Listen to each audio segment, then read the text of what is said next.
Por que me fiz poeta?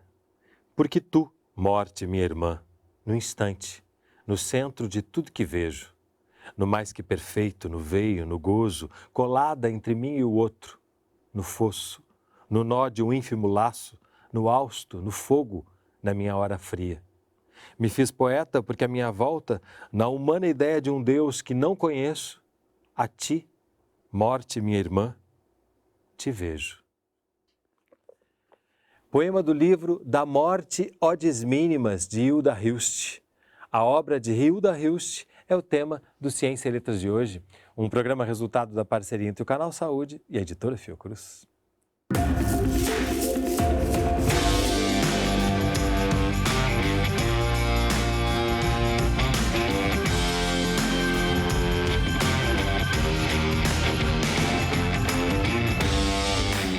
Conversam comigo no estúdio do Canal Saúde Aline Leal, pós-doutoranda no Departamento de Letras da PUC, do Rio de Janeiro, e Eduardo Nunes, cineasta, diretor do filme Unicórnio, baseado na obra da Hilda. Seja bem-vinda, seja bem-vindo. Obrigado. Em torno de Hilda Hilst, cá estamos, essa poeta, cronista, ficcionista, dramaturga incrível, que a gente vai se apaixonando quando vê estar completamente tomado por ela. Acredito que vocês também aconteceu algo semelhante. Mas antes, algumas datas. Hilda nasceu em 21 de abril de 1930, em Jaú, no interior de São Paulo. Aos 16 anos, visitou seu pai, Apolônio Hilst, que estava internado em um sanatório de Campinas. Formou-se em Direito. Em 1966, aos 36 anos, foi morar na Casa do Sol. Morreu em 4 de fevereiro de 2004, aos 73 anos. Datas que ajudam a gente a entender um pouco dessa trajetória ímpar e muito poderosa. Mas eu queria saber vocês, como é que ela te arrebatou? Por onde que Hilda te capturou? Bem, eu sempre li, né, desde jovem, assim, Hilda Hilst, eu comecei pelos poemas, e aí quando eu entrei na ficção mesmo, né, o Fluxofloema, Tu Não Te Moves de Ti, a Obscena Senhora D, e depois a trilogia erótica, foi quando realmente eu entendi que aquilo eu poderia pensar a obra dela, né, no âmbito da academia, né, de um doutorado. Então foi quando eu realmente fui arrebatada, foi principalmente na ficção, mas a poesia também é inacreditável, né, o próprio teatro também é muito bom. Então... É interessante que você transformou a sua tese num livro sobre o Sol de Hilda Hilst e Georges Bataille. Que depois a gente vai falar um pouquinho sobre isso, porque Eduardo também transformou a obra de Hilda Hilst em imagens poderosíssimas, um filme lindo chamado Unicórnio. Como é que começa a sua paixão? Foi lendo, bem jovem até, 14, 15 anos. Comecei a ler Hilda também pela ficção, não pela poesia. Eu acho que foi do livro, Tu Não Te Moves de Ti, justamente Matamoros, que o filme ele vem de 2 textos, né, do Unicórnio e do Matamoros. É uma combinação de 2 textos bem diferentes, na verdade, mas que no processo do filme, do roteiro, eu criei uma ligação entre eles. Mas vamos já começar como leitor mesmo. Como assim, leitor, né? Pois eu queria entender isso, porque ela tem uma fama de difícil. E realmente, às vezes, você leva um tempo para conseguir entrar na literatura dela. Como é que é isso para vocês? Vocês assinam embaixo dessa fama de difícil? Ou a gente que é pouco acostumado a ler leituras que não sejam palatáveis? Eu acho que ela não tem uma narrativa tradicional, né? Ela é dificilmente categorizável também, a gente não sabe muito bem se a gente está diante de uma poesia, de uma prosa, né?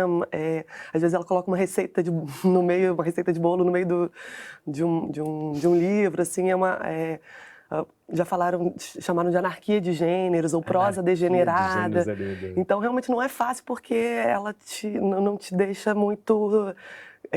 não é uma segurança, né? Não é uma leitura segura, né? Você está sempre assim um pouco meio perturbado, assim, né? Então eu acho sim, não é tão fácil ler. Você precisa, né, uma entrega, uma dedicação, mas uma vez que você realmente consegue, né, adentrar o universo hilstiano, aí também vai de uma forma assim muito, né, aderente assim mesmo, né? E você falou que começou cedo? Eu acho que essa poesia que existe no início da carreira da Hilda, ela está presente na obra toda, né? Então é um cuidado com as palavras, né? Na escolha das palavras, um cuidado na montagem das frases, um cuidado no próprio som mesmo do que ela vai compondo, né? Então eu percebo assim que uma literatura, enfim, quase é muito óbvio dizer isso, mas é uma literatura construída com as palavras no sentido da escolha dessas palavras, né? De um valor poético, do valor do som dessas palavras. E talvez isso, para alguns leitores, assim, que peguem pela primeira vez, cria uma dificuldade. Mas é como foi, assim, depois que você entra no universo, depois que você fica familiarizado, eu acho que é uma viagem muito única, assim, muito própria. E acho que a literatura, enfim, a arte de uma forma geral e a literatura tem isso, assim, de te levar um pouco à frente, assim, de fazer enxergar o mundo de um outro jeito. E acho que se você ficar só no óbvio, no fácil, você nunca vai poder ter esse outro olhar, né, sobre as coisas, né? E ela começa como poeta, né? Fica bastante tempo escrevendo apenas poesia, né? Para depois degenerar, né? Não há silêncio bastante para o meu silêncio. Nas prisões e nos conventos, nas igrejas e na noite, não há silêncio bastante para o meu silêncio. Os amantes no quarto, os ratos no muro, a menina nos longos corredores do colégio, todos os cães perdidos pelos quais tenho sofrido. Quero que saibam, o meu silêncio é maior que toda solidão e que todo silêncio. Esse é um poema bonito, bem né? do início da obra dela, né? Eu falei aqui no início que aos 16 anos ela visitou o pai, que estava internado. Por que é importante a gente falar do pai de Hilda para entender a sua obra? Eu acho que basicamente toda a obra dela é dedicada ao pai, né? O Apolônio de Almeida Prado. E ela fala que teve muita sorte de ter um pai louco, né? Porque, enfim, né, ela via, eu acho que essa outra forma de enxergar o mundo e, né, talvez algo não viciado, assim, né? Abriu para ela outras vias mesmo, né, de compreensão. Então, ela tinha uma relação muito forte com esse pai esquizofrênico, né? Apesar de ver muito pouco e tal. Foi sempre uma referência muito importante para ela. E eu também acabei trabalhando um pouco sobre o arquivo dela, né? Então, nos cadernos, ela escreve cartas, né, pro pai, assim, né? O pai já morto. Até o fim da vida, ela escreve cartas pro pai. E ele aparece muito no seu filme também, né?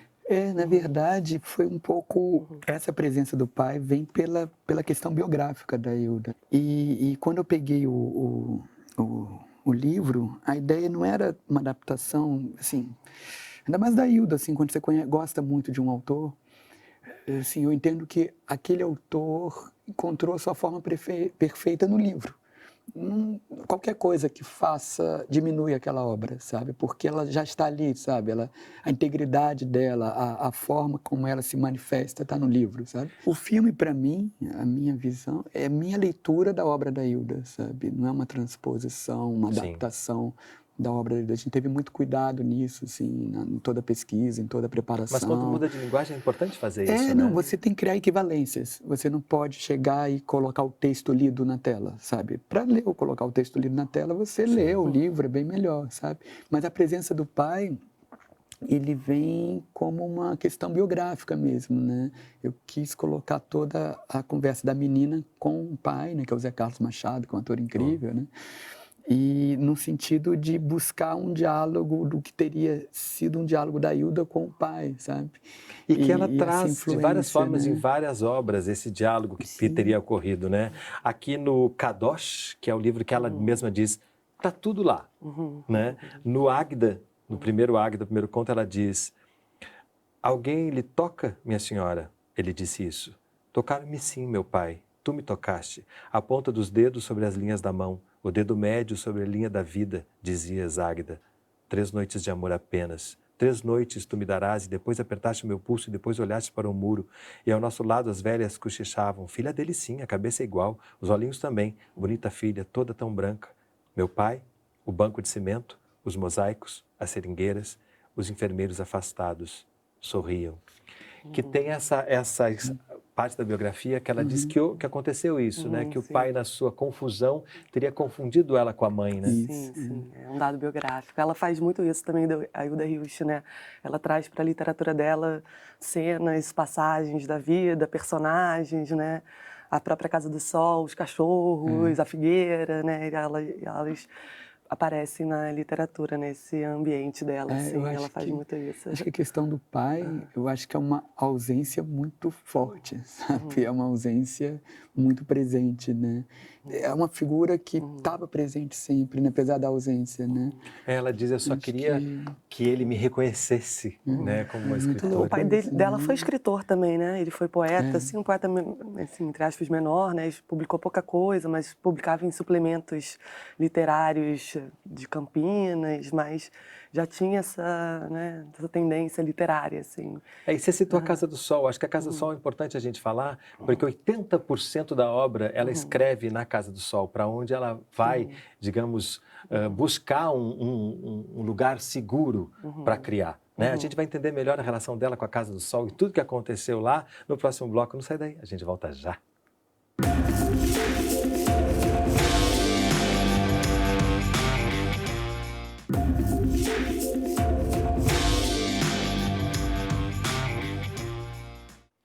Ciência e Letras está de volta, conversando sobre a obra de Hilda Hilst. Comigo, no estúdio do Canal Saúde, Aline Leal e Eduardo Nunes.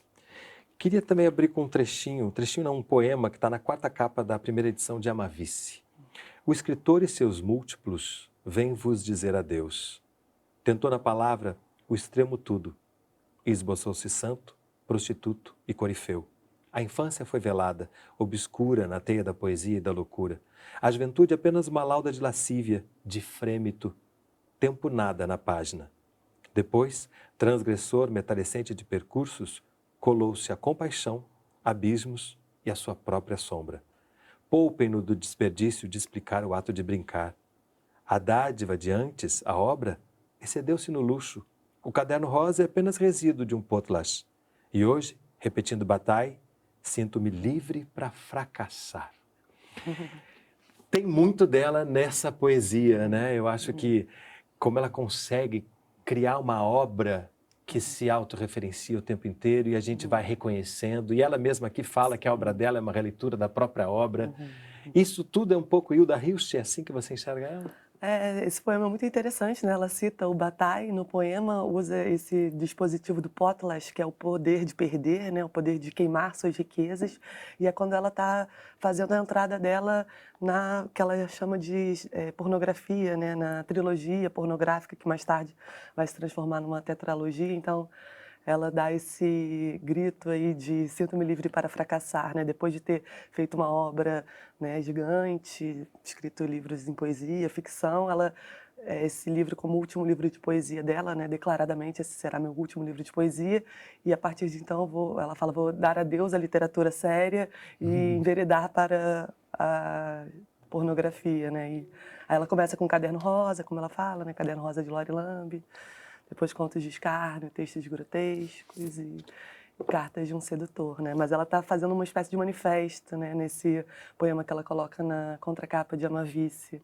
E esse é um viés que você persegue quando você estuda ela? Sim, trata um pouco, trato dessa literatura erótica dela também, né? Que é uma literatura que você vai lendo, tá permeada nos poemas, na ficção desde o início, mas tem um marco bem forte que é na década de 90, quando ela realmente faz essa espécie de declaração, né? Ah, ninguém prestou atenção na minha literatura até agora, então tá, o que vocês querem? Ela vai falar uma bandalheira, então... Tem uns trechos de entrevista que ela fala, não, mas é bom, você quer fazer arte? Ela, não, eu quero fazer pornografia mesmo, eu quero ser lida, eu quero... Ela E aí fala, o José Castelo diz o mas é seguinte... lindo, ela, mas eu quero pornografia. O José diz, a ideia era partir para a sedução direta, dando aos leitores mais teimosos a mediocridade e a grosseria que aparentemente tanto desejavam. Mas essa estratégia evidentemente não funcionou, até porque a trilogia conserva o estilo impecável dos livros anteriores e nem pornográfica é, reafirmando o princípio de que nenhum escritor pode fugir de si. Ele defende que, mesmo buscando essa questão pornográfica, ela tinha essa maestria literária que fez sempre dela uma escritora incrível, né? Acho que ela não tem como escapar do que ela é, né? É isso, ela... Mas no final do poema, você citou, tem acho que uma preocupação que fica na vida dela toda, que é querer ser lida, né? Eu acho que quando ela fala sinto-me livre para fracassar, eu acho que para ela, ao mesmo tempo que ela é bem segura, né, da qualidade da literatura dela, né? Ela tempo todo ela diz... Ela fala assim, sou James Joyce brasileiro, né? Ela não é nada Dado o trabalho modesta, da né? linguagem que ela faz, Esse né? fluxo também, que ele também escreve a partir daí. Ela fala que é assim, que o que eu escrevo e realmente ela tinha consciência da própria obra, sabe? Ela fala o quanto era importante, o quanto era bonito tudo aquilo, mas ao mesmo tempo tinha, sabe, essa tristeza dela não ser lida, sabe? Daquilo que ela escreve não chegar nos leitores. Eu acho que é o que ficou na vida toda, né? Essa diferença, né? Do que seria a qualidade da obra dela, que ela reconhecia, sabe? E dessa obra não chegar em quem poderia ler, quem poderia gostar, não digo todos, né? Mas com certeza eu acho que o número de leitores da Hilda, assim, potencialmente é muito maior do que ela tem de fato. Aqui tem na contracapa da coleção da Globo, tem várias fotos da Casa do Sol, que a gente falou aqui, a importância, né?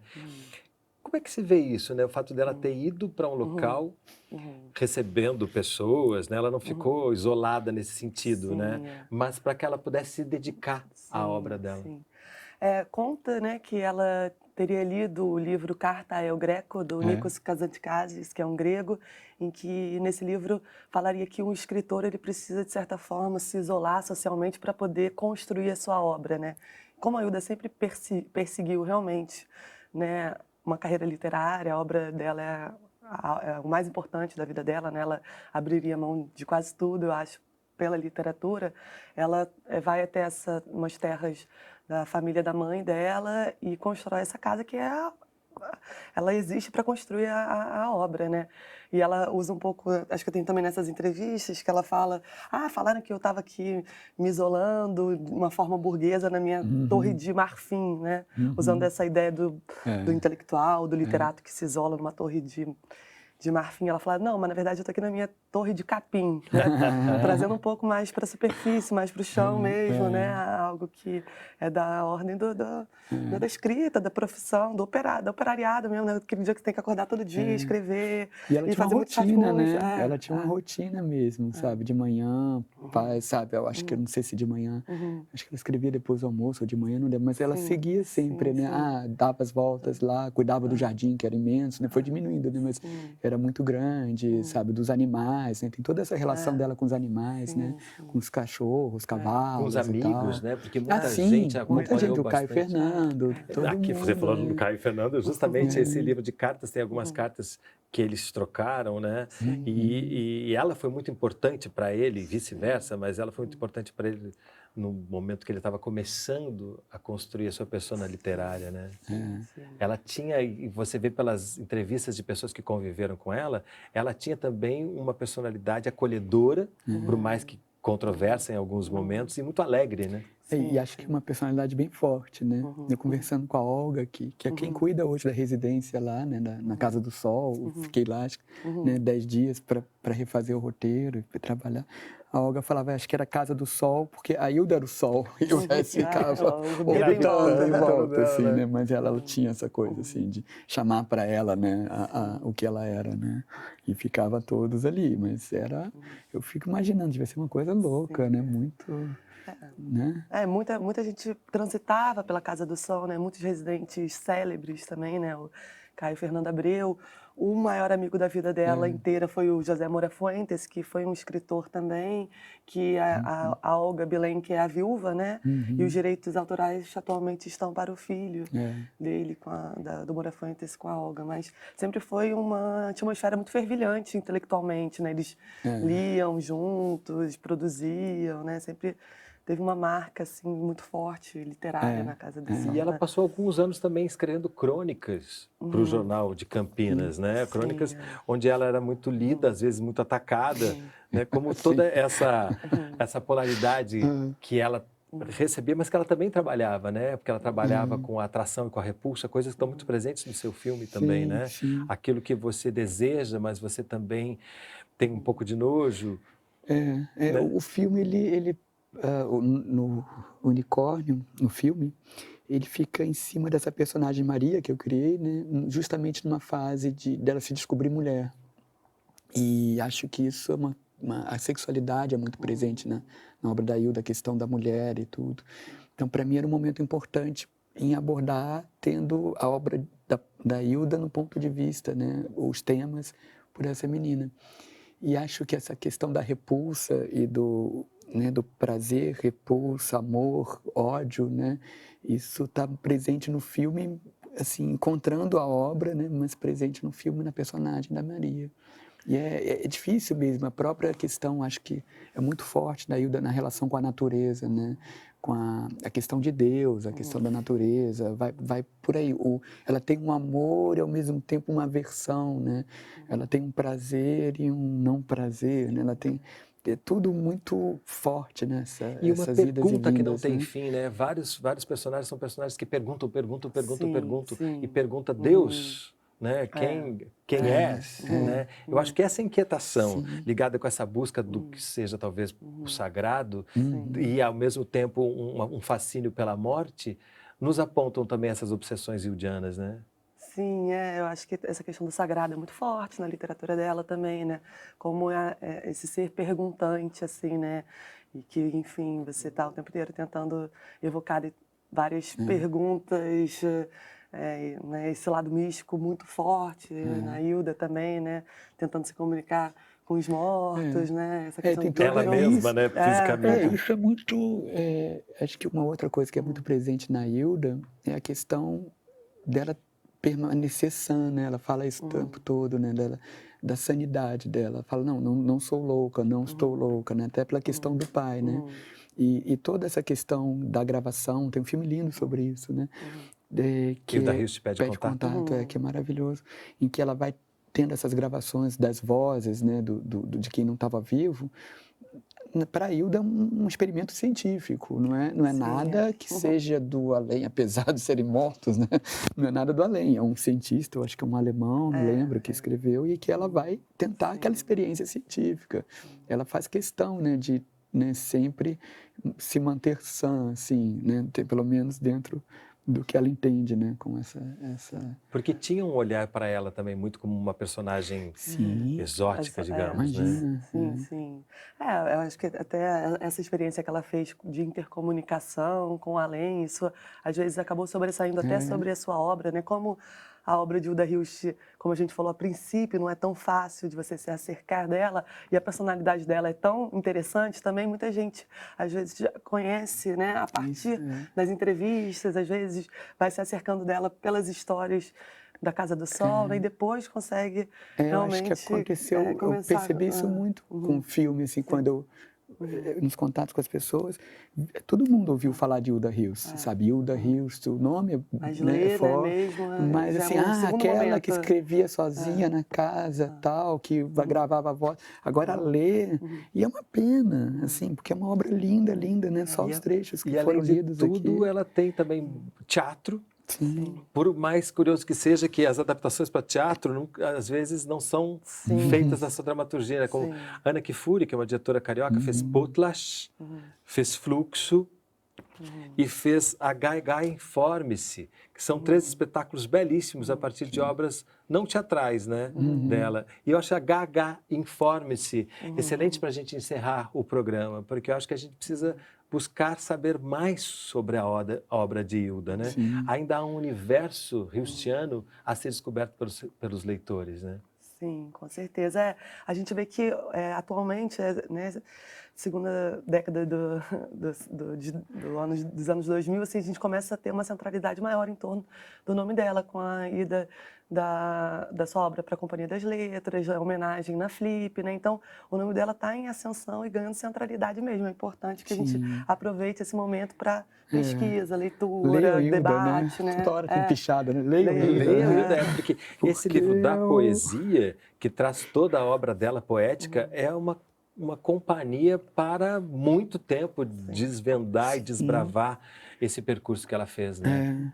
Porque eu acho que é exatamente isso que a gente está falando, assim, acho que é muito interessante a vida da Hilda, sabe, e toda a questão em torno dela, mas, assim, a obra é bem mais, sabe, então, você conhecer a obra dela e ter contato com isso, acho que abre, assim, universos que a gente nunca passou por perto, sabe, acho que tem grandes escritoras brasileiras, enfim, você tem, né, a literatura brasileira, né, feminina, ela é muito forte, né?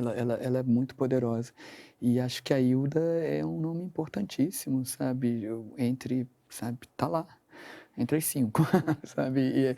E não tem um reconhecimento, sabe, que deveria ter A gente fecha justamente pelo com potencial da hashtag obra. Leia a Hilda. Leia a Hilda, pelo amor de E os Deus. trabalhos de vocês, que bom que ajudam a gente a se aproximar dela, né? Tanto pelo estudo acadêmico, quanto pelas imagens belíssimas que o seu filme traz. Seu filho, né?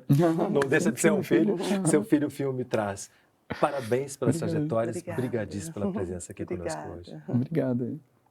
E o programa Ciência e Excelência é resultado de uma parceria entre o Canal Saúde e a editora Fiocruz. E a gente se vê no próximo programa. Até lá.